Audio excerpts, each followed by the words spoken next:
What do I do if I don't have enough experience? What if I'm underqualified for a job? Well, first of all, you should have this mentality in mind when applying to jobs and apply to jobs that you feel you are underqualified for.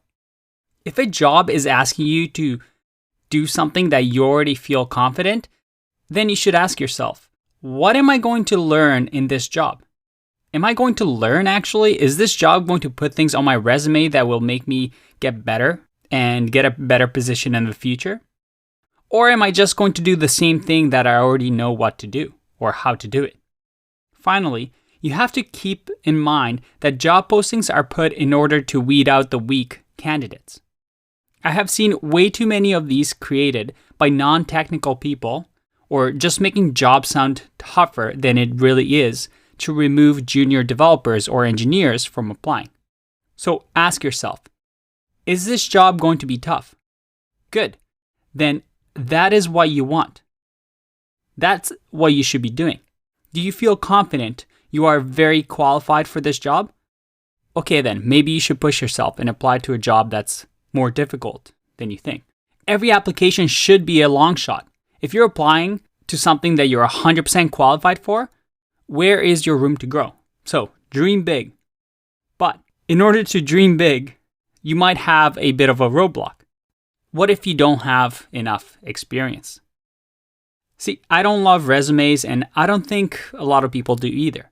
But sometimes without a resume, you cannot get an interview. And in order to have a good resume, you need to have something to put on it, like great experience. Here's the catch though. How can you have good experience if you're just getting started? It's like you have no hope if you're a beginner or if you don't have enough work experience because you're just out of school or you're changing careers. Well, not quite. As with everything, there's the regular way of doing things, then there's the smart way. You see, experience doesn't come just from working at another company. There are many ways that you can demonstrate experience without a past job. And here you'll find my favorite ways to show and prove you can get the job done. You won't have to do every single one of them, but 2 out of 4 of these, or even better, 3 out of 4, will be great at showcasing on your resume and make you stand out. So let's go in order and see how we can do this. The first one is GitHub. GitHub is a great way to demonstrate that you actually code, that you've built projects. The number one thing you can do is to start making commits and making sure that you have a good history of things that you've done.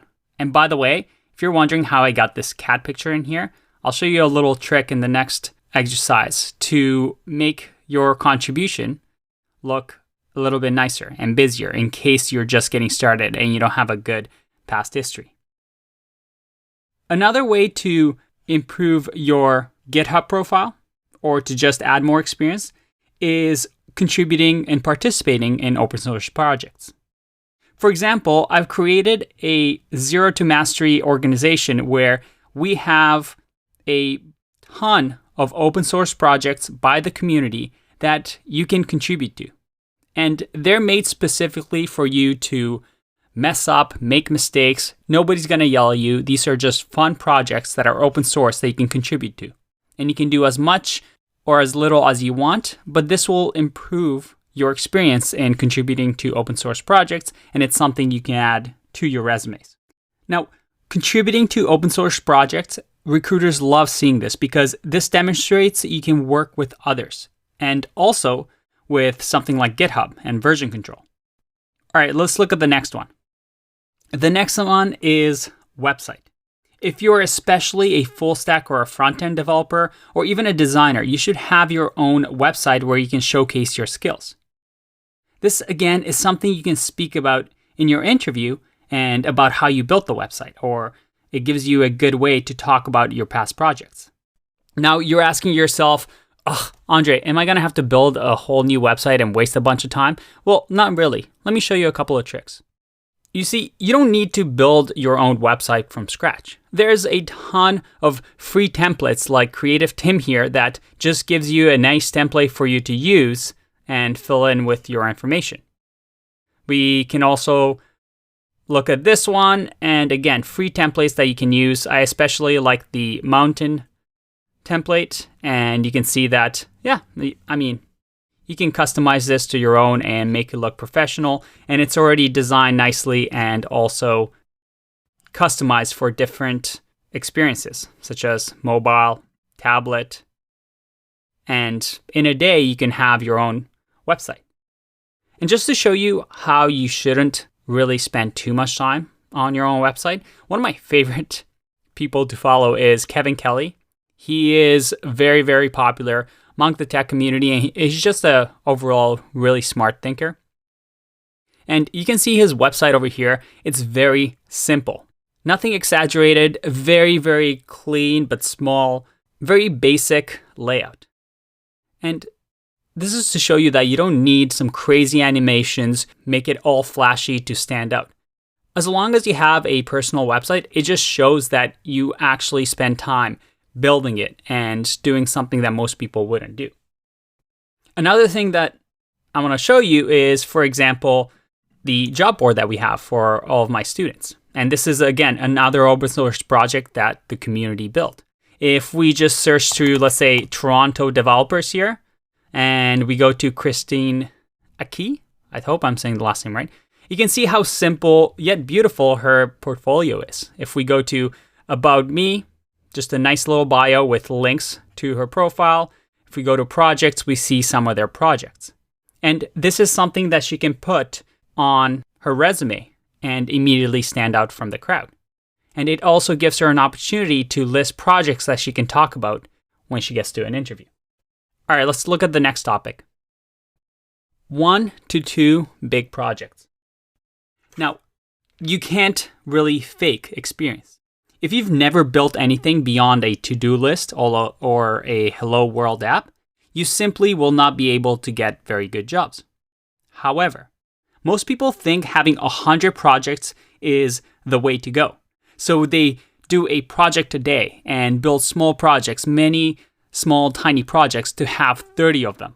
And they start building all these projects that are very, very simple. Now, that's not actually impressive. I mean, it shows that you're working hard and coding along. But if I'm a recruiter and you show me a project of maybe tic-tac-toe, well, I don't really care. That's something that anybody can build with a bit of coding experience in a day or two. Frankly, no recruiter or interviewer is going to check out all your 30 projects. Most of the time, we want to hear your most difficult or the hardest, biggest project you've worked on. Instead of spending your time on these small little projects, spend your time on 1 or 2 big projects. For example, in other courses that I teach, we built a face recognition app. And this app, well, it has a front end using React.js, a back end where we have a RESTful API server with Express. We've deployed it to Heroku. We've created session management with authenticated routes.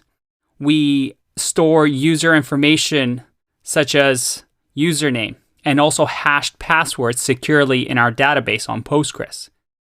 We've deployed our app with Docker, and we've also used Redis for session management and caching.